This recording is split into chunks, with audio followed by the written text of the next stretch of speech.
सभी को जय यीशु। परमेश्वर के नाम से मैं आप लोगों को स्वागत करता हूं। प्रभु की आशीष आपके जीवन में रहे। परम प्रधान परमेश्वर की सामर्थ और शक्ति आपके जीवन में बहता रहे। मैं आशा रखता हूं आप लोग सभी कोई अच्छे हैं। हमारे जीवन में पाप के कारण दीवार बन जाता है और जो दीवार टूटती नहीं है, वो देखिएगा टीवी में एक ऐड दिया जाता है ना, ये अंबुजा का दीवार है, ये टूटता नहीं है, बहुत सख्त है। उसी तरह हमारे जीवन में पापों के कारण दीवार बन जाता है। पाप हमारे जीवन में विनाश को लाते हैं। सिरात के ग्रंथ अध्याय 21 में लिखे हुए हैं, अगर तुम्हारे पाप सांप के तरह है, जैसे सांप को देखकर तुम भागते हो, वैसे अपने पापों से अपने आप को भागाओ, दूर करो, मत लिपट जाओ। पाप एक ऐसी चीज है जो आपके जीवन को अंधकार और अंधकार गलियों में लेकर जाकर खड़ा कर देगा। नबी जोशुआ को ईश्वर ने मूसा के बाद चुने थे। ईश्वर चाहता कि ये लोग अच्छे तरह कानान शहर में पहुंच पाए, जो ईश्वर का बना हुआ देश है, वहां पर ये लोग पहुंच पाए। वो लोग कोशिश भी कर रहे थे जाने के लिए, मगर रास्ते में नबी जोशुआ की पुस्तक अध्याय 4 और अगर अध्याय 5 पढ़ेंगे तो वो लोग रास्ते में बहुत सारे पाप कर चुके थे। कैसी पाप? उन्होंने दूसरे जातियों के चीज अपने जीवन में लाया, उन्होंने दूसरे तरह के चीज अपने जीवन में लाया, जिसके द्वारा उन लोगों के जीवन स्थापित हो चुका था, जिसके कारण उन लोगों के जीवन में पाप आकर बैठ गए थे। और जब वो लोग कानान शहर में नगर में पहुंचने से पहले सामने में जिरीहो के सामने में उन लोगों को आना पड़ा। जब वो लोग जिरीहो के सामने में आकर खड़े हुए, अध्याय 5 में लिखा हुआ है, वो लोग जब जिरीहो के सामने में आए हैं, तब उन लोगों को पता लगा अब वो लोग और जीत नहीं पाएंगे, जा नहीं पाएंगे, पार कर नहीं पाएंगे। क्यों पार नहीं कर पाएंगे? क्योंकि उन लोगों को पता लग चुका था अब वो लोग और कुछ नहीं कर पाएंगे। एक विशाल, कहा जाता है कि चीन की दीवार की तरह बड़े दीवार उन लोगों के सामने में उठ चुका था और दीवार के ऊपर से वो लोग खड़े थे। कारण एक था, क्योंकि वो लोग जो 40 साल चल रहे थे। अध्याय 5 में लिखा हुआ है, हालेलुया, परमेश्वर तेरी आराधना हो, तेरी स्तुति हो। उन्होंने देखा कि मिस्र की जो भी चीज थे वो लोग अपने अंदर लाए और अपने जीवन को पापित कर चुके थे, और जिसके कारण वो लोग फंस गए, क्योंकि वो लोग निकल नहीं पा रहे थे।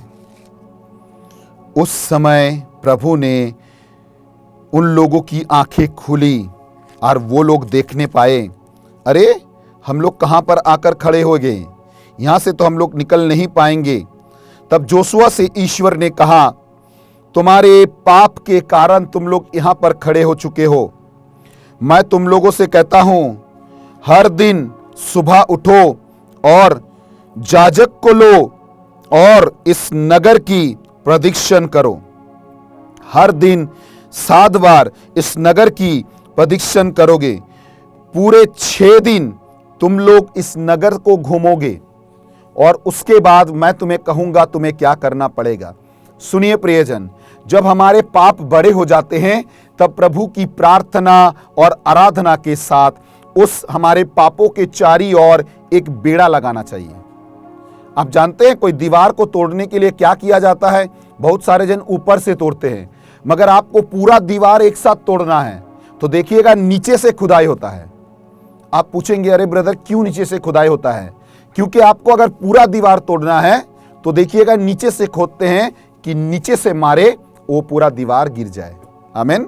और प्रभु ने उन लोगों से कहा, अपने जाजकों को लेना, जाजक को सामने कहना, और तुम लोग 7 जन जाजक और आगे आगे चलोगे और आवाज करने वाली जो बांसुरी होती है उसे लेना और उसे बजाते बजाते चलोगे और प्रभु के नियम सिंदूक को अपने सामने लेना।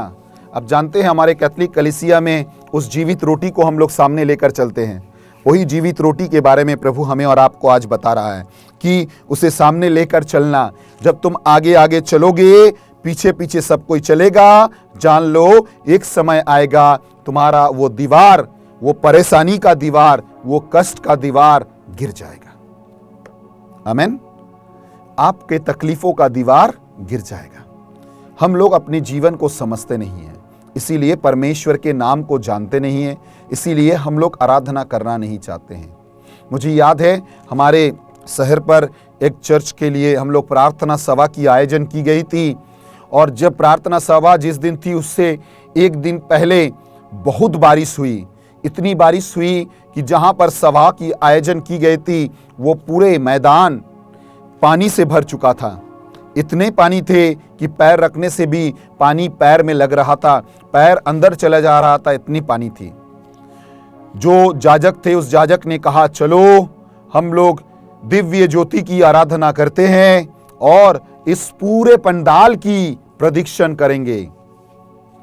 उस दिन जीवित रोटी को सामने में जाजक लेकर चल रहे थे, पीछे से हम लोग दिव्य ज्योति की आराधना कर रहे थे और अपने हाथों को उठाकर प्रशंसा करते करते पीछे में चल रहे थे। आप लोग विश्वास कीजिए, अचानक से सूरज उठा। मैंने उतनी तेज कभी नहीं देखा। एक दिन की उसी तेज में पूरे जगह को सुखाकर काट बना दिया था। लकड़ी की तरह वो जगह सूख गई थी और उस जगह पे प्रभु की आराधना दूसरे दिन से चालू हो चुकी थी, क्योंकि प्रभु की आशीष को हम लोगों ने समझा था। प्रियजन, आप जब अपने पापों से घिर गए हैं, बचाने वाला कोई नहीं है, निकालने वाला कोई नहीं है। भरोसा रखिए परमेश्वर परम प्रधान पर, वो आपको जरूर निकालेगा। अपने पापों को बढ़ने मत दीजिए, अपने पापों को आराधना के साथ घेर लीजिए, अपने पापों को प्रभु के प्रार्थना के साथ घेर लीजिए, अपने पापों को प्रभु के वचन के द्वारा घेर लीजिए। जब आपका पाप इन सभी से घेर जाएगा, वो कमजोर हो जाएगा और वो गिर जाएगा। आप जानते हैं 6 दिन उन लोगों ने गीत बजाया, डफली बजाई, बांसुरी बजाया, ताली दिया और जीवित नियम सिंदूक को सामने में लेकर घूमने लगे। यरीहो के ऊपर में जो लोग रहते थे, जो लोग उसके ऊपर बैठते थे, वो लोगों ने देखा, अरे वो लोग उस दीवार के ऊपर चढ़कर खड़े हुए और वो लोग देखने लगे ये लोग क्या कर रहा है, क्या रे भाई, इन लोगों का दिमाग क्या खराब हो गया, ये लोग क्या करना चाह रहे हैं। मगर उन लोगों को पता नहीं है परमेश्वर की सामर्थ को, उन लोगों को पता नहीं है परमेश्वर क्या करना चाह रहे हैं। आमीन। ये महान परमेश्वर हैं जिसने पानी को बनाया, जिसने आसमान को बनाया, जिसने पूरे दुनिया को बनाया। ये महान परमेश्वर है जो हमसे और आपसे प्यार करते हैं। ये परमेश्वर आपके खातिर स्वर्ग को छोड़कर पृथ्वी पर आया। रोमियो की पुस्तक अध्याय 5 पद संख्या 8 में, किंतु हम पापी ही थे जब मसीह ही हमारे लिए मर गए थे, इससे ईश्वर ने हमारे प्रति अपने प्रेम का प्रमाण दिया है। हम पापी थे, प्रभु ने अपने जीवन को क्रूस पर चढ़ाया और हमें जीवन दिया। आमीन। जब उन लोगों ने प्रार्थना की 7वां दिन, हर हफ्ते में कितने दिन होते हैं? 7 दिन। और यीशु ने उन लोगों से कहा 7 बार इसके पीछे में घूमोगे, 7 जाजक को लेकर घूमोगे। आमीन। और उन लोगों ने 7 जाजक को लिए और इसके पीछे घूमते लगे। 6 दिन इस तरह से किया। पद संख्या 15 में लिखे हुए हैं, प्रभु के सेना के सेनापति यहोशुआ को उत्तर दिया, अपने पैरों से अपने जूते को उतार लो। आमीन। और उसके बाद वो लोग 6 दिन उसके परिक्रमा किया और उसे पता लग गया कि यह क्या होने वाले हैं। और उसके बाद जब वो लोग जाकर पहुंचे, उस जगह पर वो लोग पहुंचे, तब उन लोगों को पता लगा अब परमेश्वर काम करने लगेंगे। वो 7वें दिन वो फटते हुए जाए और उन्होंने उस दिन 7 बार नगर की परिक्रमा की।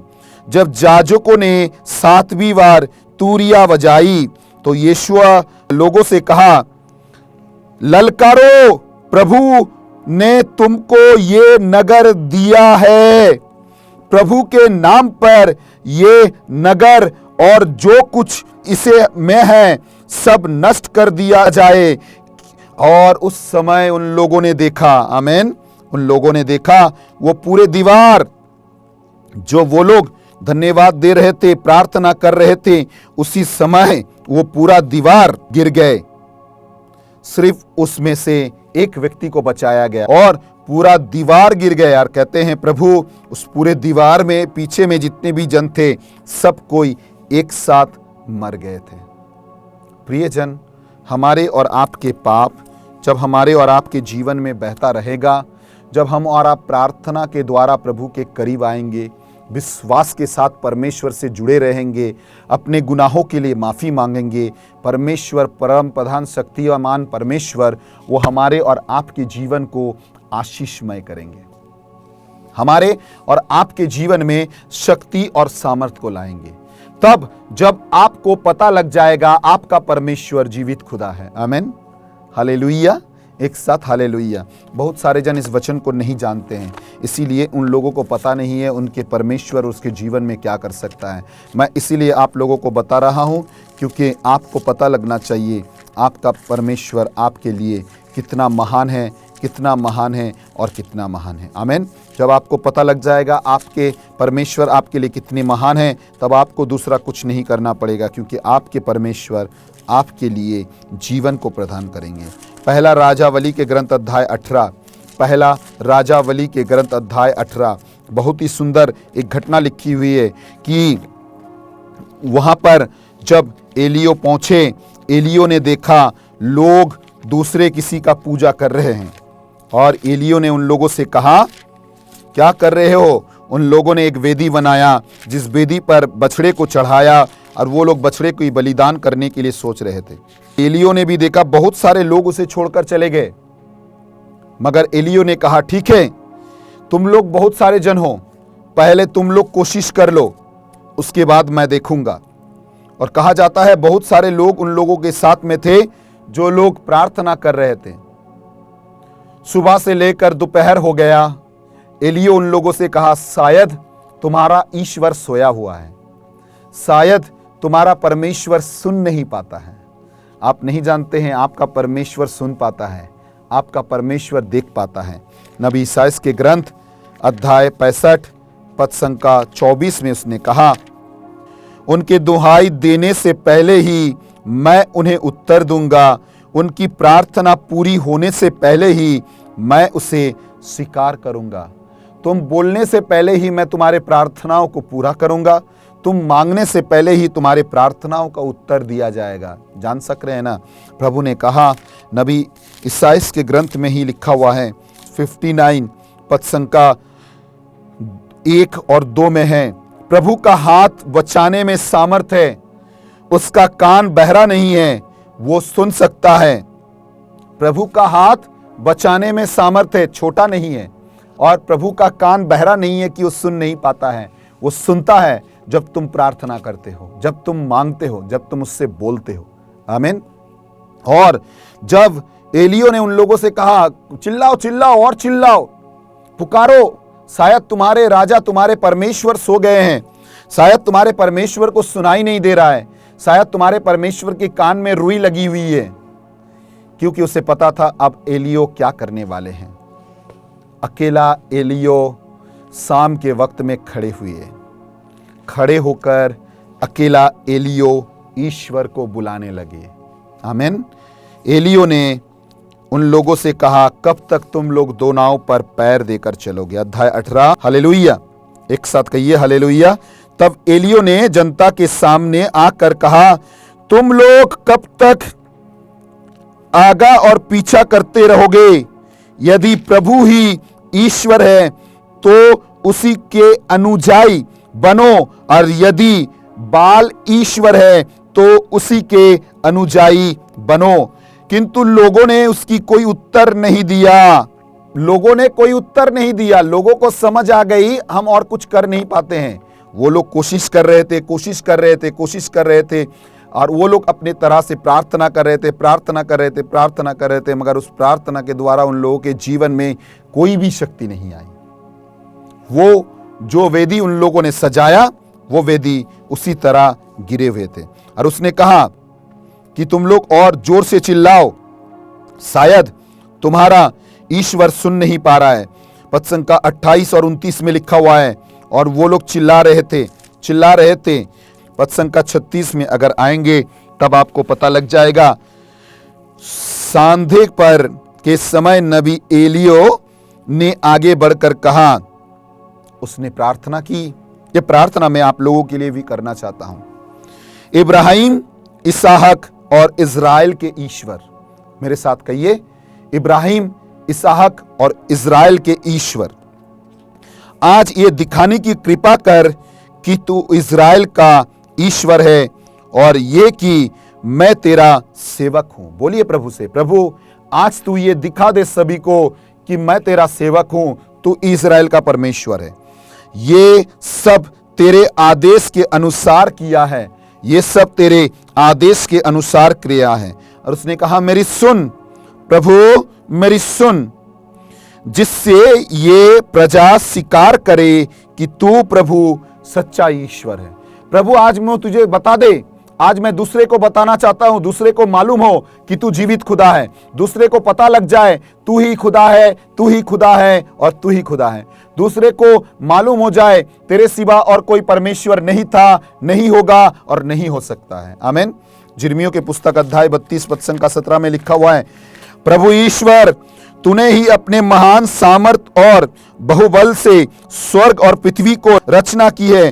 तेरे लिए कुछ भी कठिन नहीं है, तेरे लिए कुछ भी कठिन नहीं है।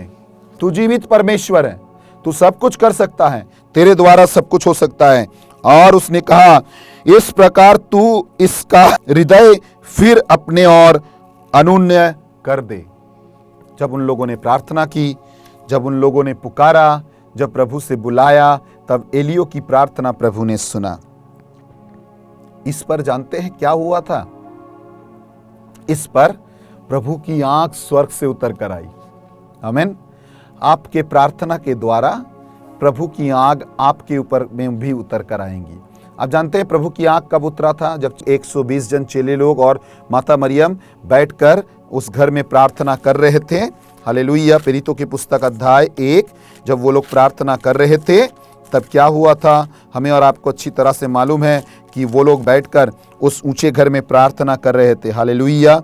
पद संख्या 14 में लिखे हुए हैं कि माता मरियम और वो लोग बैठकर एक साथ प्रार्थना कर रहे थे। Hallelujah, hallelujah. और जब वो लोग प्रार्थना कर रहे थे, अचानक एक आवाज हुई। अध्याय 2 पद संख्या 3 में लिखा हुआ है कि ऊपर से आग की तरह, जीव की तरह बनते हुए उन लोगों के ऊपर उतर कर आई। आग उतर कर आई, एक आग जो पवित्र आत्मा की शक्ति है। एलियो ने प्रार्थना किया, आग उतर कर आया। ये आग वो जो बलि वो लोग चढ़ा रहे थे। बलि कौन है? हम हैं। इस समय उसने अपने बलि को चढ़ाया और प्रभु ने उस पूरे जगह को, कहा जाता है कि लोग देख रहे थे कि मिट्टी से वो उठकर चले गए, मिट्टी से जलते हुए वो पूरे ऊपर चले गए। Hallelujah, hallelujah, hallelujah. और उन लोगों को पता लग गया महान परमेश्वर कैसा परमेश्वर है। प्रियजन, आप जब प्रभु से जुड़ जाते हैं, आपके जीवन में प्रभु की सामर्थ जब उतर कर आती है, आप जब प्रभु की शक्ति और सामर्थ को जान पाते हैं, तब आपका जीवन परमेश्वर बदल देता है। आज विशेष रूप से मैं आप लोगों से कहना चाहता हूं, प्रभु के वचन पे विश्वास कीजिए, प्रभु के वचन के अनुसार चलिए। जितने जनों ने प्रभु के वचन के ऊपर विश्वास किया, प्रभु के वचन को माना, उन लोगों के जीवन में शक्ति और सामर्थ आई। आपकी प्रार्थना, अपने पापों को बढ़ने मत दीजिए। वचन कह रहे हैं, अपने पापों को घेर लीजिए अपनी आराधना के साथ, अपने पापों को घेर लीजिए अपने स्तुतियों के साथ, अपने पापों को घेर लीजिए अपने प्रार्थना के साथ। आपकी पाप कमजोर हो जाएंगे, आपके पाप आपसे दूर होने के लिए तैयार हो जाएंगे, आपके पाप आपसे छूटने के लिए तैयार हो जाएंगे, क्योंकि आपका जीवित परमेश्वर आपके साथ में है। मत्ती के सुसमाचार अध्याय 28 में उसने कहा, जगत के अंतिम दिन तक मैं तुम्हारे साथ में रहूंगा, मैं तुम्हारे साथ में रहूंगा, मैं तुम्हारा साथ दूंगा, मैं तुम्हारा जीवन बदल दूंगा। अगर आप उस पर विश्वास कर रहे हैं, अगर उसके वचन के ऊपर आप मान रहे हैं, इस समय उसके पास आप लौट कर आइए, इस समय उसे विश्वास कीजिए। प्रभु से कहिए, मैं भरोसा करता हूँ, प्रभु से कहिए, मैं निर्भर करता हूँ, क्योंकि मुझे पता है तू मेरे जीवन में पाप को बढ़ने मत देगा। क्योंकि पाप जब आपके जीवन में बढ़ जाएगा, आप मौत के करीब पहुंच जाएंगे। मौत आपको अंधकार के करीब पहुंचा देगा। शैतान कोशिश करते हैं हमारे जीवन में बुराई को लाने के लिए, इसीलिए प्रभु ने कहा अपने अच्छाई से बुराई को जीत लो। जान लो, रोमियो के पुस्तक अध्याय 12 में लिखा हुआ है, अपने अच्छाई से बुराई को जीत लो कि वो बुराई तुम्हारे जीवन में काम ना कर पाए, वो बुराई तुम्हारे जीवन को स्पर्श कर ना पाए, वो बुराई के द्वारा तुम्हारा जीवन बदल ना पाए। तुम छोड़ दो, त्याग दो और आगे बढ़ो। तुम्हारे पापों को छोड़ो। जो पाप तुम्हें कुछ कर नहीं सकता है, कुछ देर के लिए तुम्हें वो आशीष देगी, कुछ देर के लिए वो तुम्हें शक्ति देगी, कुछ देर के लिए तुम्हें उन्नति देगा, मगर धीरे धीरे धीरे धीरे वो तुम्हें नरक में लाकर खड़ा कर देगा। मैंने बहुत सारे जन को देखा है, मेरे वहाँ बहुत सारे यूथ लोगों को देखे हैं, जो लोग प्रभु को छोड़कर आगे बढ़ना चाहते थे, जो लोग अपने जीवन से प्रभु को त्याग दिए हैं, अभी वो लोग अंधकार की मार्ग पे हैं। अभी वो लोग अपने जीवन को समझ नहीं पा रहे हैं। बढ़ाइए मत अपने जीवन में पापों को, त्याग दीजिए, प्रभु के करीब आ जाइए। प्रभु का धन्यवाद हो, आप लोग हमारे साथ जुड़े हुए हैं। परमेश्वर की आशीष, कृपा और दया आपके साथ में है। हमारे नीचे देखिए स्क्रॉल दिए हुए नंबर है, जिससे आप हमसे संपर्क कर सकते हैं, जिसके द्वारा परमेश्वर आप लोगों को और भी आशीष प्रदान करे। और विशेष रूप से अनुरोध करता हूँ, हमारे YouTube पेज को आप सब्सक्राइब कीजिए और हमारे इस टीवी प्रोग्राम को दूसरे को शेयर करना मत भूल जाइएगा। परमेश्वर आप लोगों को आशीष दे। जय यीशु।